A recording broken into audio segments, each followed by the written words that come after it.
Today's social atmosphere is encouraging a generation of digitized connectivity and develop skills that will be used across all domains of future economy. We need to look beyond Facebook to see how social media is changing writing. The fickleness of liking everything within domains like Facebook is being subverted by social medias such as YouTube, which does offer the dislike button. We would argue that when something inappropriate is posted, people can rally together their objection to distasteful content by disliking. We would also argue that disliking, from an advertising standpoint, offers further insight into the minds of the masses, discovering not only what is favorable, but that which is unfavorable. Let's let Mimi Ito share the power of social media as a space for writing, expression, and learning. So my question is this: why do we assume that kids socializing and play is not a site of learning? And on the flip side, why do we assume that schools can't have a spirit of entertainment and play as part of what they're doing? Last year I wrapped up a 3-year study with a large team of researchers where we were looking at a lot of different examples of kids' new media practice, ranging from sort of everyday hanging out behavior on sites like MySpace and Facebook with text messaging, IM, to what we were calling more geeked out kinds of participation, like making YouTube videos, remixing videos, creating podcasts, engaging in fan fiction, and other forms of fan production. I think our most important top-level finding was that there was tremendous diversity in what kids were doing online and what kids were learning online. So most kids were engaged with what we were calling friendship-driven participation, which was primarily about hanging out with their friends online. And this is stuff that's not so different from what older generations did or what kids are doing today in the lunchroom and hallways at school. And this is a really important site of learning the sort of important social behaviors and what it means to grow up in a digital world, and the sort of ways in which kids post, link forward, comment, create top friends lists. These are all negotiations that are incredibly important to kids growing up today. There was a smaller minority of kids who started using this baseline technical and media literacy as a jumping off point to start developing more sophisticated kinds of skills. And this is what we called messing around, or as a transition to more geeking out kinds of forms of participation. And that's where we saw a much smaller cut of kids. It was really a minority, those kids that tend to be identified with more creative or geeky or intellectual pursuits at school, kids who have strong interest-driven orientations.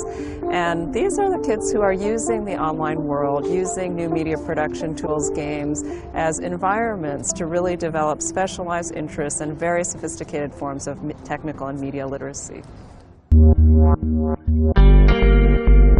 There really is a gap in perception and understanding between generations about the value of engagement with online activities. And so in the adult world, there was a general perception that when kids are in front of the screen or messing around with their computer, that it's a waste of time, that it's taking away from more productive activities, healthier activities, whereas kids ascribe much more value to those activities. And that's, in a way, not so different from, an earlier generation trying to get your teenage daughter off the phone, or trying to get your son to come in from playing with their friends to focus on their homework. But I think there's a more general perception in the culture around new media that is associated with entertainment media and other forms of just mediated activity, that it is inherently a space that is hostile to learning. And that's the perception that I think we really need to work against. And part of it is understanding the differences between different kinds of online activities. So friendship-driven activity is very different from interest-driven activity. And if you lump them all together, you're actually missing the opportunity for learning that's in the space, and also not recognizing the sort of baseline social learning that's happening in the friendship space. While some may feel the internet, which had origins as a place to share higher learning, should be reserved for this goal, the reality is that youth can now use this medium to engage in finding identity. Spaces like Facebook never started as a space to advertise. They started as a space to connect with friends and colleagues. Jay Bolter exerts, the dominant modes of representation of speech and writing are being pushed to the margins of representation. and replaced at the center by the mode of image and by others, such as social media. The once dominant paper-based media, the newspaper and the book above all, are giving way to the screen. The real underlying issue that traditionalist writers have with social media is the shift in power structures, as described by Kress. When everyone can be an author, authority is severely challenged. The social frames that had supported the figure of the author have disappeared, or are disappearing, and with that, the force of social power that vested authority in the work of the author. If we reread that line for emphasis, observe how the word authority has the word author embedded within. Be not afraid, my traditionalist friends, because the power you wield is still mighty, and when situated within the digital landscape, can build fame and fortune only dreamed of during the days of print. One truth still remains. If you wish to gain audience, you must capture it. You describe the mass amateurization of writing, where we see mass collaboration of writing. The world has become your audience and your critic all at once. And what is being constructed in digital spaces is more cognizant of audience than ever before. A study by Stanford's Andrea Lunsford shows that students were remarkably adept at assessing their audience and adapting their tone and technique to best get their point across. The modern world of online writing, particularly in chat and on discussion threads, is conversational and public, which makes it closer to the Greek tradition of argument than the asynchronous letter and essay writing of 50 years ago. The fact that students today almost always write for an audience gives them a different sense of what constitutes good writing.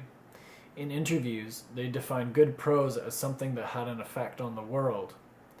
The Stanford students were almost always less enthusiastic about their in-class writing because it had no audience but the professor. It didn't serve any purpose other than to get them a grade. You speak of the post as if it is an afterthought. We would argue that it is a thought. And when assembled within social environments, as explained previously in great detail by my comrades Emma and Lauren, leads to increased collaboration and engagement by today's learners. Vast sums of knowledge can now be built and hypermediated with figures, graphs, images, video, sound, and more, providing a much richer experience for the audience. While it is true that many fear the nature of building exogenous knowledge, many see clear paths emerging to create organization within what seems like chaos. Scholars such as Dobson, Walensky, and Wesch describe the folksonomy, a movement where tagging serves to link ideas across social media in ways that build structure to their placements within these hypermediated spaces. This structure is radically different from the hierarchical nature of the folder, emphasizing value as the key structural characteristic. The fears inherent with new technologies are effectively quashed by Michael Wesch when he reminds us of this message. All these things are very recent, so the point here is that there are no natives here. And this is great news on a number of fronts. For one, it means that you're in the same boat with your students, no matter who you are. They may know all about YouTube and Facebook and how to navigate these things to entertain themselves, but they know nothing about how to use these things to learn and for critical thought. And more than anything, they rarely know how to use these things to create something interesting and new. And so that's where, you're on the same footing with your own students. You should never feel stupid in this environment because we're all stupid in this environment. It's all just new to all of us. And it's all just a place to experiment and play around. To summarize, the web has brought spaces to the writer which afford collaboration, hypermediacy, and engagement. The opportunity to participate within these literate spaces shouldn't frighten us.